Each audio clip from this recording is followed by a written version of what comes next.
তো এই মুহূর্তের সবথেকে বড় আপডেট, এসআইআর এ বিরাট পরিবর্তন করল নির্বাচন কমিশন। আগে যেখানে 4 ডিসেম্বর পর্যন্ত লাস্ট ডেট ছিল, বর্তমানে কিন্তু সেটা 25 নভেম্বর করা হয়েছে।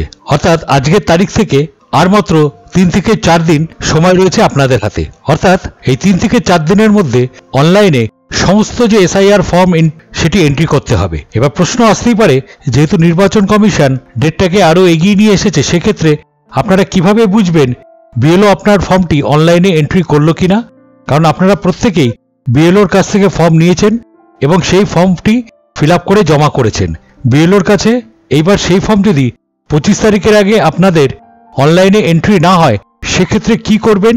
কারণ নির্বাচন কমিশন সূত্রে জানা গিয়েছে যে ডেটটা 4 ডিসেম্বর ছিল। অর্থাৎ নির্বাচন কমিশন আগে যে গাইডলাইন দিয়েছিল, সেই গাইডলাইনে 4 ডিসেম্বরের মধ্যে সমস্ত ফর্ম অনলাইনে এন্ট্রি করতে হবে। কিন্তু বর্তমানে আজকেই যে নিয়মটা চেঞ্জ করা হয়েছে, সেটা হলো 4 ডিসেম্বর নয়, 25 নভেম্বরের মধ্যে সমস্ত ফর্ম অনলাইনে এন্ট্রি করতে হবে, অর্থাৎ ডিজিটাইজেশন করতে হবে। সেক্ষেত্রে আপনারা কিভাবে বুঝবেন যে আপনার ফর্মটি অনলাইনে এন্ট্রি হলো কিনা?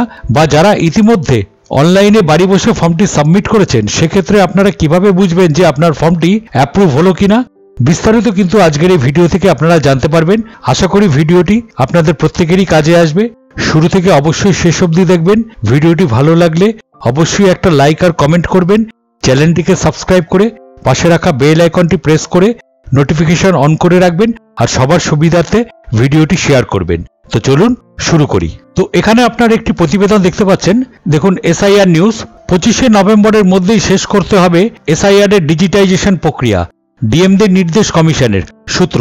এটি বেরিয়েছে দেখুন এবিপি আনন্দে, এবং তারিখটি হলো 21 নভেম্বর 2025 সন্ধ্যে 7:30টার সময়। দেখুন এই নির্দেশটি দিয়েছে কমিশন, ডিএমদেরকে এই নির্দেশটি দেওয়া হয়েছে। এবার আমরা বিস্তারিত দেখে নিই যেখানে কি নির্দেশ দেওয়া হয়েছে। এখানে বলা হয়েছে দেখুন, 4 ডিসেম্বর নয়, 25 নভেম্বরের মধ্যেই শেষ করতে হবে ডিজিটাইজেশন প্রক্রিয়া। রাজ্যের সমস্ত জেলাশাসককে এমনই নির্দেশ দিল জাতীয় নির্বাচন কমিশন। খবর সূত্রের অর্থাৎ ডিজিটাইজেশনের সময়সীমা 4 ডিসেম্বর হলেও তার আগেই শেষ করতে বলা হয়েছে। এসআইআর নিয়ে জেলাশাসকদের করা নির্দেশ নির্বাচন কমিশনের, এমনই খবর সূত্রের। আরও বলা হয়েছে, আগে কাজ শেষ না হলে অন্যান্য কাজ শেষ করতে সমস্যা হবে। কমিশন মনে করছে বিএলওদের বাড়তি চাপ রয়েছে, তা সত্ত্বেও কাজ শেষ করতে হবে।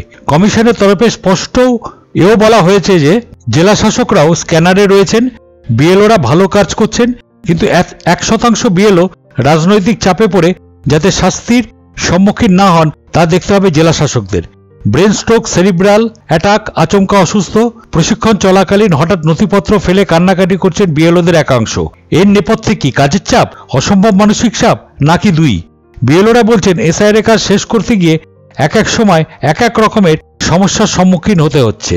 প্রথমে বাড়ি বাড়ি গিয়ে এনুমারেশন ফর্ম বিলি, তারপর পূরণ করা ফর্ম সংগ্রহ, শেষে ভোটারদের সেই তথ্য তুলতে হচ্ছে বিএলও অ্যাপে। কাজের চাপে ডেটা এন্ট্রির সময় অনিচ্ছাকৃত ভুলও হয়ে যাচ্ছে। নির্বাচন কমিশনের ওয়েবসাইটে বুধবার এডিট অপশন দেওয়া হয়েছিল, কিন্তু বিএলওদের একাংশের অভিযোগ বৃহস্পতিবার সেই এডিট অপশন উধাও। বিএলওদের অনেকেই টেক স্বনির্ভর নন, অনেকেরই মোবাইল ফোনে তথ্য তুলতে সময় লাগছে, তার উপর রয়েছে নির্বাচন কমিশনের ডেডলাইন। সূত্রের খবর, 4 ডিসেম্বর এই প্রক্রিয়া শেষ হওয়ার কথা থাকলেও 25 নভেম্বরের মধ্যে বিএলওদের কাজ শেষ করতে বলা হয়েছে।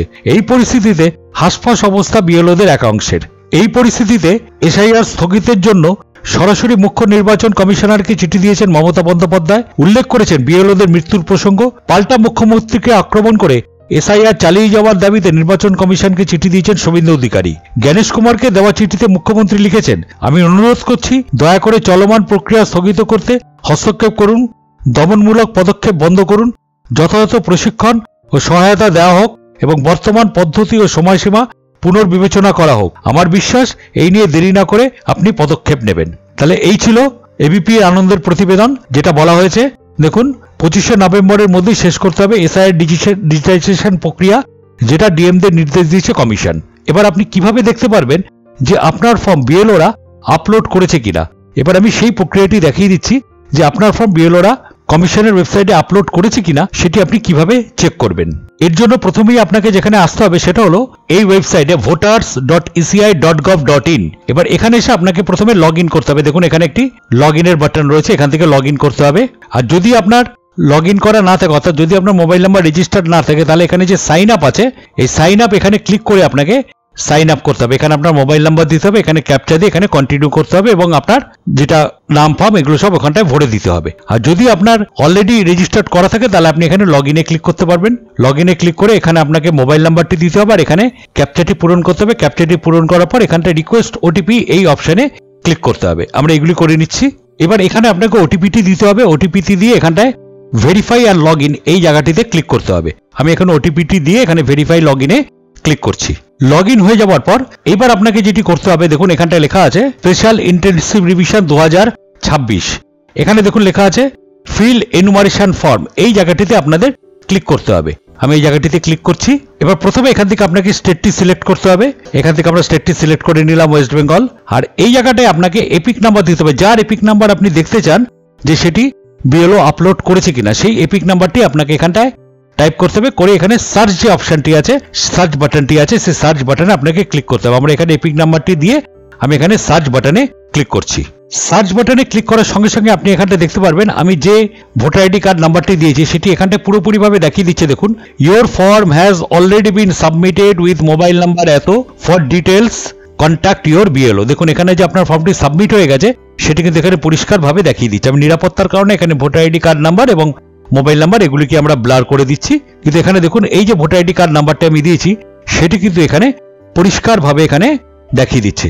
এরকম আপনি যে কোনো একজনের নাম্বার দিয়ে লগ ইন করার পর আপনি যতজনের ইচ্ছা ততজনেরটা এখানটায় দেখতে পারবেন। যেরকম আমি এখান থেকে রিসেট বাটনে ক্লিক করলাম, করার পর এখানে আবার আমি এখান থেকে নতুনভাবে স্টেটটি সিলেক্ট করতে পারি। করার পর এখানে আবার একটি এপিক নাম্বার, আরেকটি এপিক নাম্বার দিয়ে আমি এখানটা সার্চ করতে পারি। আবার আপনাদের দেখিয়ে দিচ্ছি আরেকটি এপিক নাম্বার দিয়ে।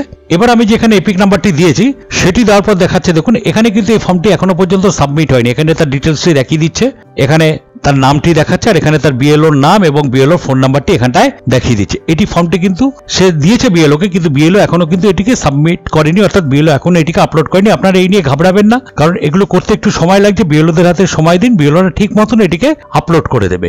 এ নিয়ে ঘাবড়াবার কোনো দরকার নেই। আপনি হয়তো ফর্ম জমা দিয়েছেন কিন্তু তা সত্ত্বেও আপনাকে এরকম দেখাচ্ছে, একটু সময় দিন, বিএলওরা ঠিক সময় মতন এটিকে আপলোড করে দেবে। আর এখানে আরেকটি কথা মনে রাখবেন, এখানে আপনারা যে ভোটার কার্ড নাম্বারটি দেবেন সেটা অবশ্যই দেবেন কিন্তু 2025 সালের ভোটার কার্ড আইডি নাম্বার। কখনোই 2002 সালে আপনার যে ভোটার কার্ড আইডি নাম্বার ছিল সেটি দেবেন না। 2002 আর 2025 ভোটার আইডি কার্ড নাম্বার যদি সেম হয় তাহলে কোনো অসুবিধা নেই, কিন্তু এখানে দেবেন কিন্তু কারেন্ট ভোটার আইডি কার্ড নাম্বারটি, তাহলে কিন্তু আপনারা ঠিকঠাক ব্যাপারটি দেখতে পারবেন। যদি আপনার ক্ষেত্রে এরকম অপশন আসে সেক্ষেত্রে টেনশনের কোনো কারণ নেই, 2-1 দিনের মধ্যেই কিন্তু বিএলও আপনার ফর্মটি অনলাইনে এন্ট্রি করে দেবে। আবারও আপনাদের বলছি, যদি আপনাদের এরকম স্ট্যাটাস আসে সেক্ষেত্রে বিএলওর উপর কোনো রকম চাপ আপনারা দেবেন না, খুব তাড়াতাড়ি কিন্তু আপনার ফর্মটি অনলাইনে এন্ট্রি হয়ে যাবে। পাশাপাশি নির্বাচন কমিশন যেহেতু বলেছে 25শে নভেম্বর শেষ দিন এসআইআর ফর্মের অনলাইন এন্ট্রি করার, সেক্ষেত্রে হয়তো পরবর্তী সময় এই নিয়মটা চেঞ্জ হলেও হতে পারে, কারণ বিএলওদের নানা রকম সমস্যা থাকতে পারে। তারা হয়তো সবাই অনলাইনে এক্সপার্ট নয় বা অনলাইনে কাজ করতে তারা সবাই সক্ষম নয়, সব ঠিকভাবে কাজটি করতে পারেন না। যেহেতু প্রথম কাজ এটা এসআইআর এর, সেক্ষেত্রে তাদেরও সময় লাগতে পারে।